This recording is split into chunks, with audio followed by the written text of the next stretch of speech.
With a sigh, the young witch put the candle down on the rickety old table, then took a step back to look at it from a fresh perspective. The house was old, had been abandoned almost a decade ago, and she had spent the last 3 days cleaning it out.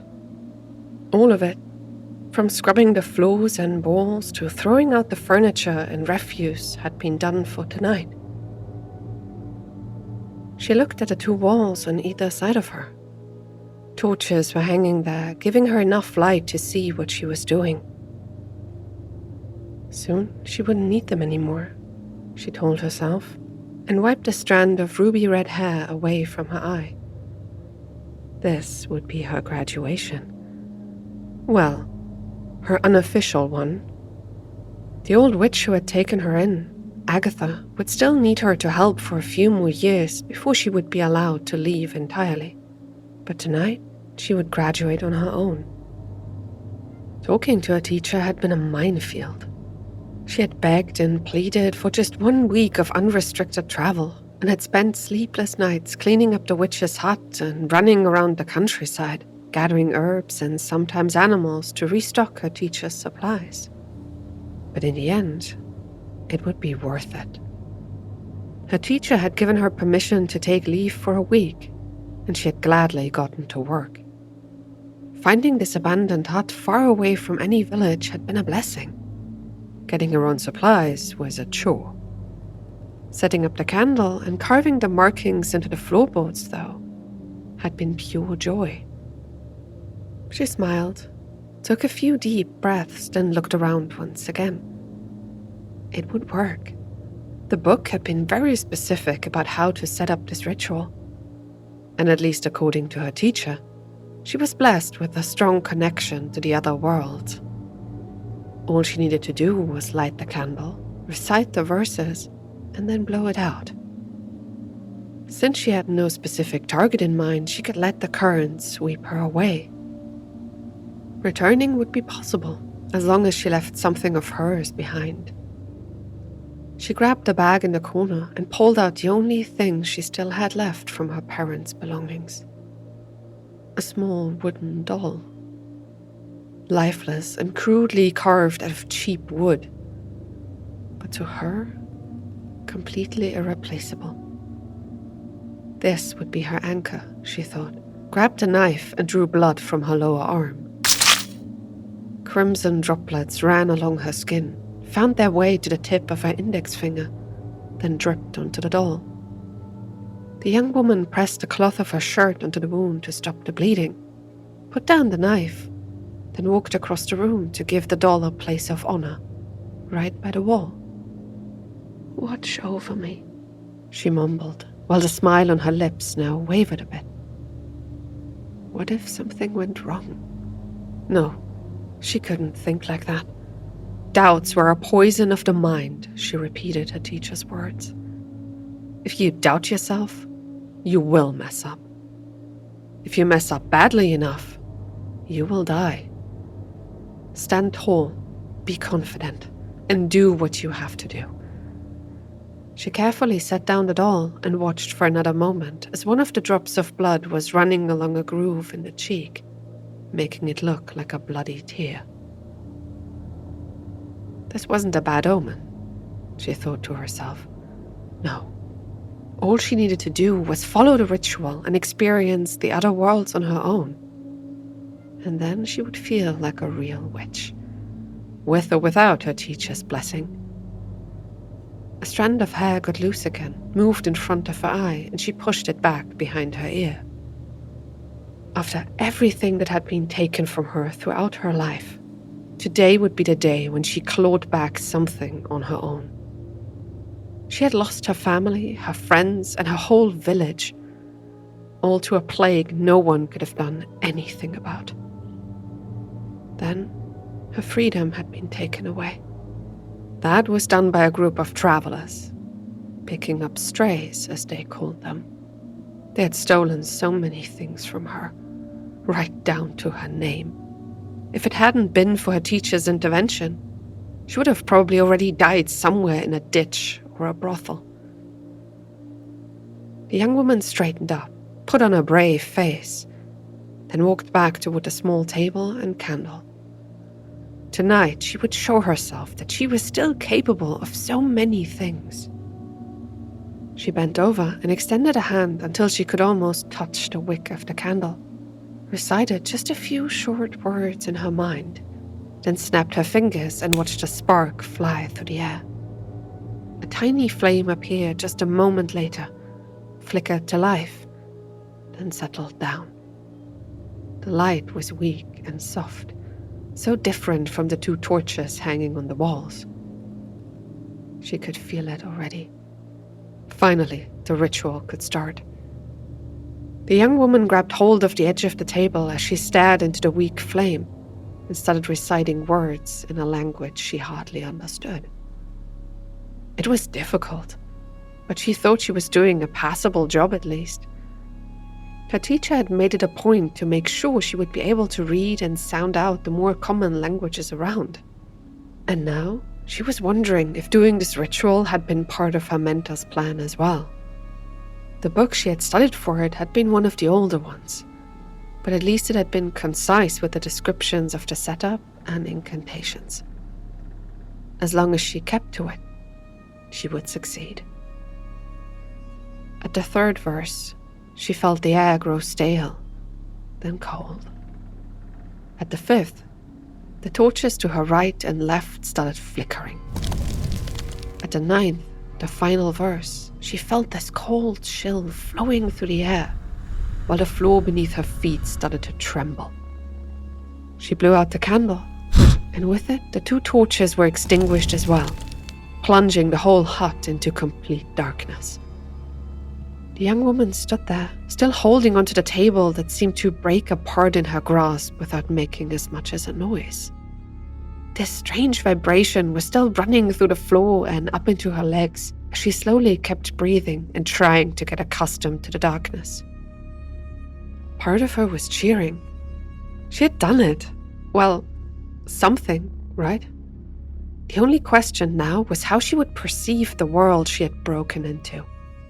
This plane of spirits, of emotions, and otherworldly beings. Knowledge could be found here, the book had said. But everything had a price. She shivered, blinked, and suddenly could see a light as if coming from the candle again, only paler, flickering in the darkness.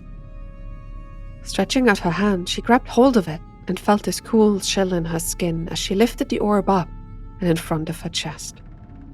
The light coming from it was weak and felt almost sluggish, but it slowly pushed back the darkness surrounding her. She stepped back, turned once, and found that the hut she had started the ritual in was now completely gone. In front of her were no longer logs and a dirty floor with a symbol carved into it, but what looked like stone walls and the ground of a cave. She thought she could hear the sound of water dripping from the ceiling and falling down somewhere behind her in the darkness.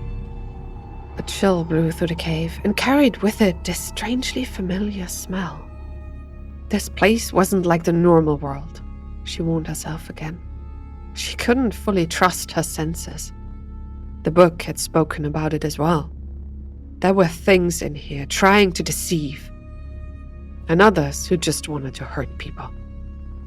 She took a deep breath and straightened her back. The glowing orb in her hand was still shining, still spreading its light, and slowly but steadily she could see a path ahead, leading deeper into the strange cave.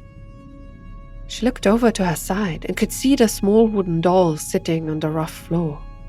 It would follow her and show her the way back, she told herself to steady her nerves.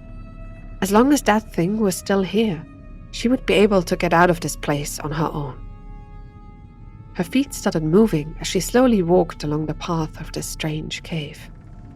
Everything in this place had a meaning, her teacher told her once. From the shapes to the smells to the things she would see. Sometimes she would be able to decipher what was being shown. Other times there would be no way for her to know. This place could mess with one's mind. There had been many, many people getting stuck or driven insane by being careless. she wouldn't fall into that trap. Slowing down a bit, she tried to match her speed to the light that illuminated the area around her, because something inside her told her to stay as far away from the darkness as she could. Her feet carried her forward while she still tried to make sense out of what she was seeing. The walls, floors, and ceiling of the cave still looked the same, even after what felt like half an hour had passed. Could it be that she had messed up after all? That she hadn't really entered that world, but some other place? She looked over and shot the wooden doll a glance. It was moving with her. Not constantly, no, but every time she looked over, she could see it, and that alone made the tension more bearable. If there ever was a moment where it didn't appear, she would need to quickly retrace her steps. The young woman could feel a shiver running through her as she imagined it. Losing her only way out of here? What would she do then? The light of the orb in her hand began to flicker as she felt her heartbeat speeding up. She stopped her feet, then calmed herself down until it glowed evenly again, looked up, and for the first time could see something different from the endless tunnel she'd been walking through. There, on the path ahead, she could see a door. An old wooden one, just like the entrance to the hut she had started the ritual in. She walked toward it, glanced one last time at the doll to make sure it was still there, then stopped her feet in front of the new barrier. It looked so real. The weathered wood, those scratch and scuff marks. She could even smell it, the scent of the forest surrounding the hut, of insects and fallen leaves. Was this a sign? An invitation? Should she open it or knock? She didn't have to think long or hard about it. Straightening up, the young woman put her palm against the door and gave it a push, then watched it open slowly, while the hinges sounded like dying souls crying out in pain. Somehow, she had expected to see the hut again. Well, the interior at least. But as the door slowly gave way, something unexpected appeared in front of her. It was the interior of a house. One she knew very, very well. The young woman swallowed hard as she noticed the fireplace and the big pot beside it. There were 4 chairs next to a table in the back and blankets in the corner. She could feel tears running down her cheeks as her feet started walking, carrying her into the house. It was her parents' place. The building she had grown up in. The one where they had all lived together. Mom, Dad, her brother and her. Before the plague and the slavers. She could feel a lump in her throat as she stepped inside. It looked so familiar, so welcoming. And yet something was amiss. She stopped her feet in the middle of the room and turned around. There was no light in here, no warmth. This place looked abandoned. She looked at the fireplace. No fire had burned in here in months, maybe years. Ash had been blown out and across the floorboards, and no one had bothered to clean it up. The pot next to it was showing signs of rust. A breeze blew into the room, spreading the ashes further, and with it, this well-known stench rose again. She could feel her legs starting to shake as she finally realized what it was. The stench of vomit, of soiled blankets, blood, and pus. Without meaning to, her feet carried her forward, further into the room. She already knew where she would end up, and she felt powerless to stop her body. The wooden boards beneath her feet creaked as she slowly passed over them and walked toward the back wall, where the blankets were. Tears shot into her eyes as she looked at them more closely. They weren't flat, but bunched up. 1, 2, or 3 figures were beneath them. The young woman wanted to scream and howl as she noticed, but she bit her tongue. This isn't real, she told herself in her thoughts. It didn't help much, or at all. It felt real. She had seen this scene once before, on the day she had run away. Her mother, father, and brother, all under the blankets, all of them dead. Their faces almost unrecognizable, while the stench filled the air. The young woman's feet stopped, and she bent down, her empty hand shaking violently as a finger stretched out toward a corner of the blanket draped over the figures. How many times had she seen this exact scene? So many nights, so many dreams had turned into nightmares because of it. She could feel the rough spun fabric beneath her fingertips as she grabbed hold, then pulled the blanket off and looked at the 3 dead bodies she had left behind in that house. The young woman felt like she was falling down an endless abyss. Her whole body seemed to freeze, her mind was in complete turmoil, and even the orb in her hand started to flicker. What was going on here? The 3 bodies were almost the way she had remembered them. Almost. She had closed her eyes, draped the blanket over them, then run away from this rotten town to save herself. But now, their eyes were open. Their heads were turned. Their mouths showed wide grins, reaching almost from ear to ear. The 3 of them were staring at her with those empty gazes, smiling as if they had just found something to eat. Her fingers let go of the blanket, and it fell down, not covering up the faces again, as she rose. This wasn't real. Someone or something was showing her this scene. For what reason, she didn't know. She looked over toward the fireplace and at a small doll sitting next to it. It was still there, still watching over her. She could leave whenever she wanted to. That fact alone gave her strength.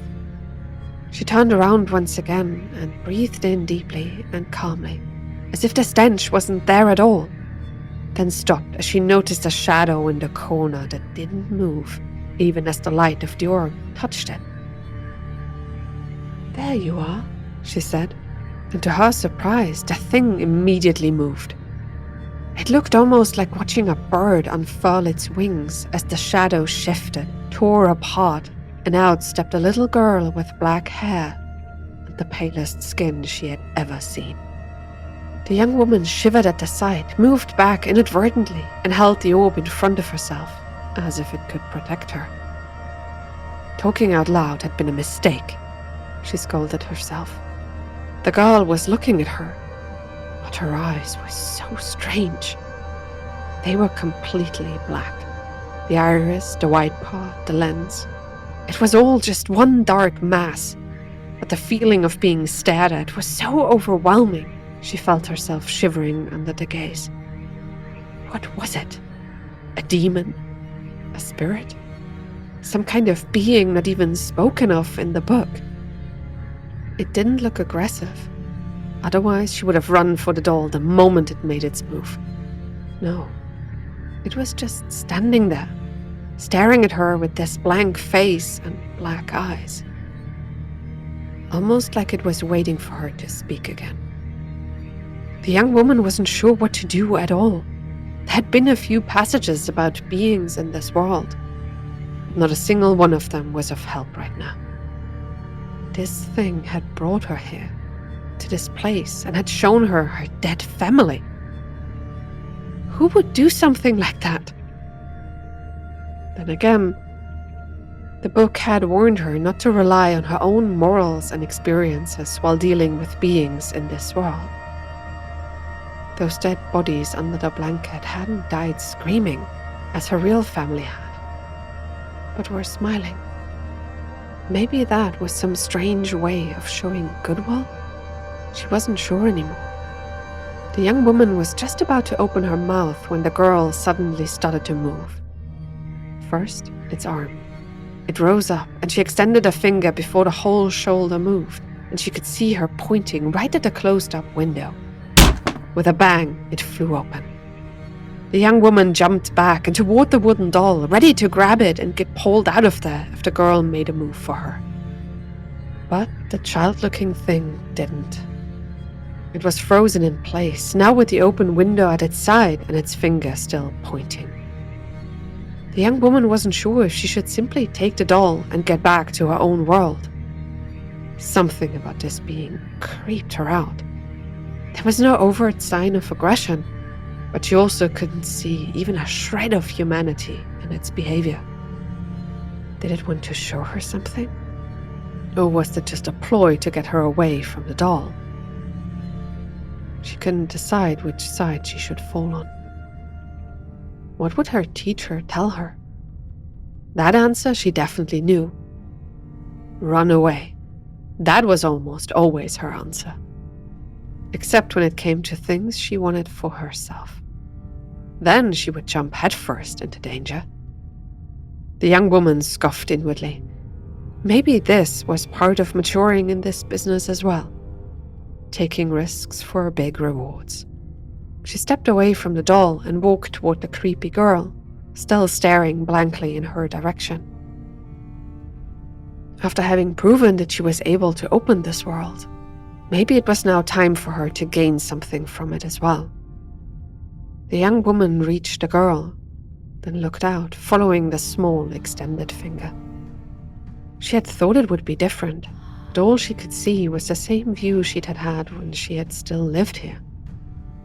It was the town as she had known it, as she had seen it that dreadful last day. The dirt roads were empty, the buildings almost all abandoned. She could feel the cool breeze that brought in a similar stench to the one in here. Every single neighbor, every home was all the same. Dead people lying in corners. Parents, children, they all had died. People had long since stopped trying to bury their dead. Those who'd been able to fled at the first sign of the outbreak, and the rest had died. The young woman looked back at the girl in confusion. What exactly did this thing want to show her? Black, expressionless eyes stared up at her. She could feel this strange sensation washing over her as their eyes met and their gazes locked. It was cold. So cold. The young woman felt like she was staring into an endless abyss that seemed to swallow her whole. Something inside of her responded. She felt emotions like she had never experienced before. This loneliness, fear, and despair. Tears were running down her cheeks, then started freezing before they could fall off. She felt this pain deep inside her heart, like a hole that was opening up. Muscle fibers were tearing, one by one, each snapping with another pang of agony. In this abyss she found herself in, fire was now burning. Not the normal kind, but black flames hidden by the darkness. She could feel them as well, racing up her body, along her skin, spreading out and pulling into her eyes. The sizzling she heard was so loud, she thought she would go deaf. A scream was building inside her chest. She staggered and let out a howl, raised her hands, and touched her ice-cold and wet cheeks, then put her fingertips next to her eyes. The skin there felt searing hot as black flames still burned in her vision, swallowing the world around her. Scorching pain radiated out from her head into her body as she stumbled through the room, then touched the wall and let out another scream. This thing had done something to her. It had infected her with it. She rubbed, then wiped her eyes, but the black flames kept flickering and burning until she fell over and hit the ground. Even behind her closed eyelids, the flames kept on dancing. This pain was driving her mad. It was burrowing into her thoughts, into her mind. Someone touched her shoulder, and suddenly this cold chill raced through her whole body. She felt the pain getting washed away as the hand grabbed her and pulled her upright with apparent ease. Her feet touched the floor. She staggered and stumbled as the person let go again. But this time, there was no pain. Had this thing just tortured her for the fun of it? She needed to get out of here. The young woman felt her hip collide with the window, then blinked a few times, finally seeing light again instead of the dark flames. A cool breeze blew across her face, and the blurry mess of shadows and light cleared up. It took her breath away. She stared out of the window into the town she had grown up in, but now it was no longer empty. Shadowy figures moved there and walked up and down the dirt road, their faces contorted into silent screams. She could recognize them, at least a few. There was her neighbor, the old, always jovial man. His face, almost translucent, showed signs of the boils and scratch marks he had suffered before he had died. He was crying and screaming, but not a single sound came out of him as he staggered around his house. There was a boy sitting by the road, his hands lifted up into the sky as he, as well, cried silently. Spirits, ghosts, the people who had died in the town were still here, still suffering. She felt uneasy. This place she had grown up in had turned into a ghost village, a haunted town. The young woman shot around to look at the strange child, but it was no longer standing in the middle of the room. Silently, it had moved. She felt the cold chill deep in her bones as she spotted it next to the fireplace. "No!" A hiss came out of her as she saw the being looking like a dead girl, already bent over, stretching out its arms for the small wooden doll. Payment. The thought came to her in a flash as she rushed forward to somehow stop it, but the girl with the black eyes only shot her a glance, grabbed hold of the toy, then vanished. With a loud bang, the young woman crashed into the wall. Her forehead hit the hard wooden log, and she let out a scream. Stars were dancing in front of her eyes as she staggered back. Why had the spirit taken this thing? And how? That shouldn't be possible. Then again, it had changed something inside her, made her able to see things. Only now she was stuck here. With a groan, she turned around, back toward the center of the room, then froze. She wasn't alone in here. There, in the corners, 3 figures stood. Her father, mother, and brother. They were all turned away, their heads hidden, but the sight alone made her freeze up completely. She could see them moving, swaying softly. Were they starting to wake up now that the spirit was gone? The young woman could feel a drop of sweat running down the side of her face. A strand of hair fell in front of her eye, but this time she didn't brush it back. Something inside her screamed at her not to move a muscle. Her father's head was turning. She could see the side of his face. He wasn't screaming silently. There was a wicked, evil grin on his lips, just like the one on his corpse under the blanket. She felt it immediately. This one hadn't turned into some kind of wailing ghost, despairing and crying for eternity. No, her father had turned into something else, something twisted. He was looking around the room, making sure the childlike thing had disappeared, and the grin on his face got even wider.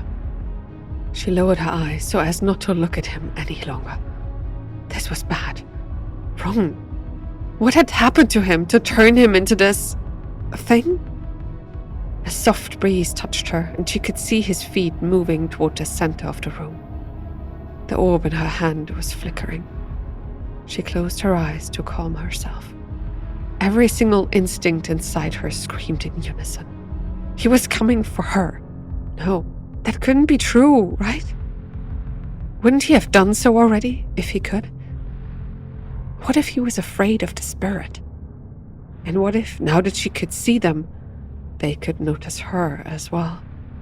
She needed to leave. Now. The young woman opened her eyes and almost screamed. A pair of shoes was right in front of her. Their tips were pointing straight at her body as the ghost had stopped short, and she could feel a cold chill in the air. He could see her. He knew she was here. He had come for her. The young woman raised her eyes slowly. She could see the stains on his clothing. the ones that had been there as he had died. His hands looked different, translucent, somehow misshapen. Words her teacher had said to her came back to her mind. Lessons about cursed beings, about humans who don't want to leave, getting twisted by their emotions. The ones outside were made by despair. Her father, on the other hand. She felt a cold chill as she stopped herself from looking higher than his chest and noticed his hand already stretching out toward her. The young woman jumped back before he could touch her, even if she didn't know if he would be able to at all. Her instinct screamed that getting grabbed by him would end with her getting dragged somewhere else. She could no longer stop herself from looking up, and as their eyes met, she finally felt how truly dangerous this situation had become.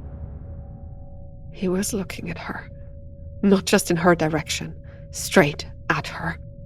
She wanted to scream something at him, but her voice caught in her throat as she noticed his grin growing so wide, it almost reached from ear to ear. Even his eyes were smiling in this absolutely terrifying way. He looked hungry. A hand shot out toward her shoulder, touched her, and she felt this cold chill as her body was hit, and she stumbled backwards. Her father seemed as surprised as she that he could touch her, but his shock didn't last nearly as long. She could see him reaching out again only a second later, jumped back, and then felt her heart almost stop. Her mother was looking back from the corner. She was smiling as well.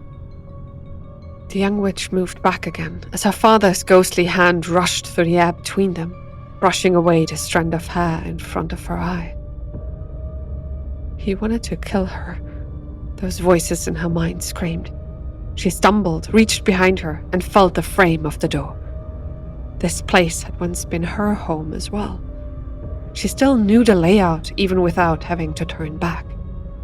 Her father was in front of her, and her mother was now starting to move toward her as well. She already knew that there was no talking to them. Those spirits had been corrupted. They didn't think or act like people anymore. All they wanted to do was tear her apart. She could see her father coming at her again, but no matter how often she repeated her teacher's words in her mind, seeing him like that still broke her heart. His greed, his hunger, the hate in his eyes made tears shoot into hers. The young woman ducked at the last moment, whirled around, and jumped through the door in her back and felt herself landing on the cold, hard stone of that strange cave. Thankfully, the door hadn't been closed again. Otherwise, she might have been stuck in the house with her parents. She ran, looked behind herself, and almost screamed. Both her father and mother had entered the tunnel as well. Why were they coming after her? And how? They were spirits, and this world here belonged to them. She ran along the path and felt them coming after her. They didn't make a sound. Neither footsteps nor loud breathing could be heard from them, but the young woman could feel it. Their gazes in her back, the hate and pain they seemed to exude. He wouldn't simply let her go. She needed to leave, not just this cave, but this world. But how? The doll would have been the quick and easy way, but it was gone now. So she needed to find the exact spot she had entered through. She faced ahead and felt another pang of despair. This cave, this tunnel, it all looked the same. How should she find the spot? It wasn't like it would be marked. Maybe if she had the time. Something touched her back and destroyed her balance. She felt her feet tangling up, fell, hit the hard ground, and slid another step as the orb rolled from her grasp, flickered, then died. Before she could even scream, 4 hands were upon her. They grabbed her by the shoulders and pushed her down as she struggled. It was so different from being touched by people, like ice spreading along her skin beneath her clothing.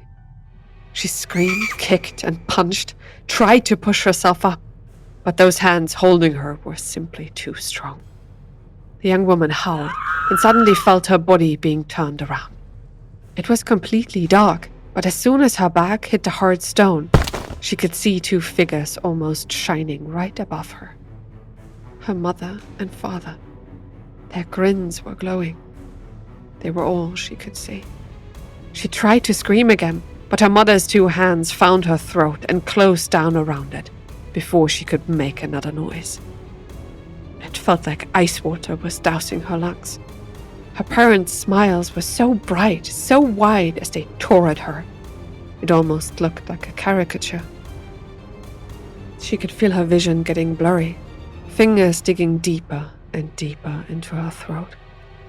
Her father's face lowered, and pain shot through her shoulder as teeth sank into her body. They were tearing her apart. She was feeling so dizzy and cold. Lightning flashed through her vision, white pulses in the darkness surrounding her. The young woman could feel her mouth opening, her eyes rolling backward.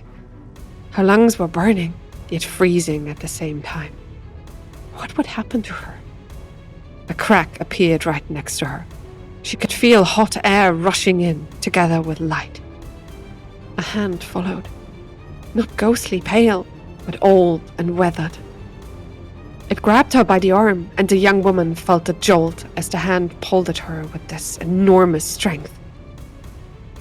The fingers around her throat disappeared, the teeth digging into her shoulder vanished.